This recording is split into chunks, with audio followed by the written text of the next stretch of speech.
Bon dia, senyor alcalde, regidores i regidors, públic assistent i ciutadans que ens estan veient per televisió. Ens trobem exactament igual que l'any passat, on van passar un plec gairebé igual a aquest, el plec de clàusules administratives per a la contractació dels serveis de col·locació i subministrament de personal d'atenció al públic per a tasques complementàries, etc. Aquest any hem tingut la decència d'afegir a les condicions especials d'execució, al final de tot, que l'empresa adjudicatària, en cas de necessitat de nova contractació de personal per a l'execució del contracte i només en cas de nova contractació, hauran de reservar almenys un dels llocs de treball per a proveir-lo amb persones amb risc d'exclusió social o en greu risc d'arribar-hi, que estiguin desocupades i algun altre supòsit.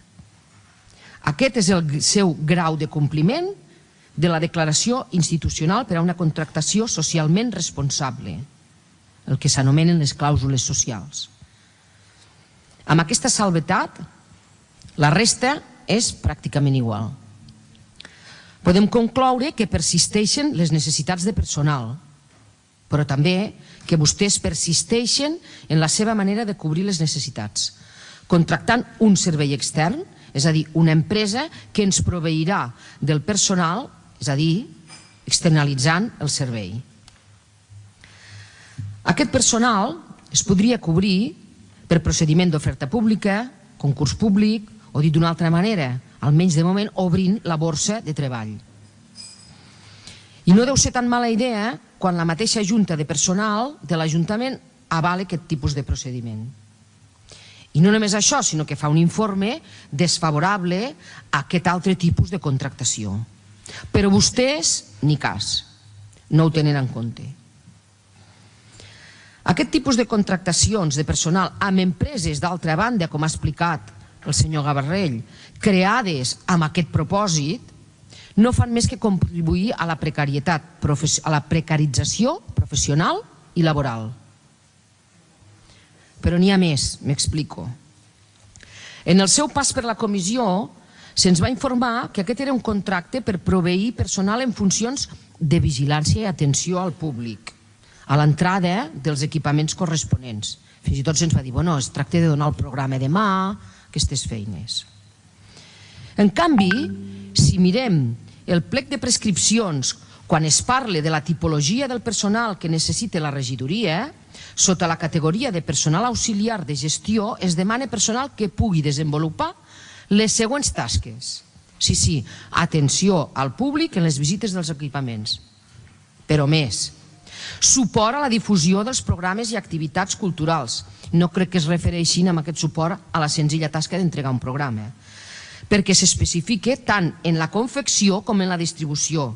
Hi ha altres tasques auxiliars i continua tant amb els objectes físics, suposo que es refereix als programes de MAT, com a les xarxes, webs, etc. del Departament de Comunicació o qualsevol equipament de la regidoria. Dona, ja no estem parlant d'una simple atenció al públic. Es demana personal amb coneixements de comunicació, xarxes, gestió de webs. Però encara n'hi ha més.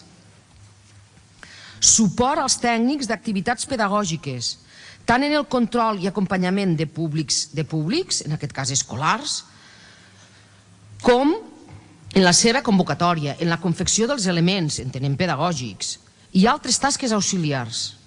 Aquí no es tracta només d'acompanyar els nens i les nenes, els nois i les noies al seu lloc. Estem parlant de la confecció de material pedagògic. I la darrera, suport i tasques auxiliars als programes literaris, audiovisuals, mostres, com ara la mostra de cinema latinoamericà. És a dir, se'ns diu que només és personal de vigilància i atenció a l'entrada dels equipaments, se'ls paga sous d'acord o per sota d'aquesta tasca, però l'experiència ens demostra que acaben fent tasques especialitzades. Estem buscant personals multiusos, i perdonin l'expressió. Ras i curt, l'Ajuntament de Lleida contribueix a la precarització professional i laboral.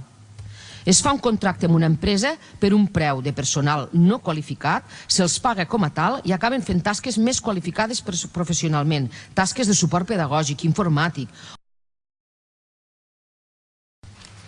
Estem demanant, em reitero, personal qualificat tècnic a preus per sota de la seva qualificació professional. Estem aprovant, perquè no ens enganyem, el bloc del 155 ho aprovarà, contractar personal qualificat a preus per sota de la seva qualificació. Perdonin l'expressió, amb nosaltres no hi comptin, amb el nostre vot no.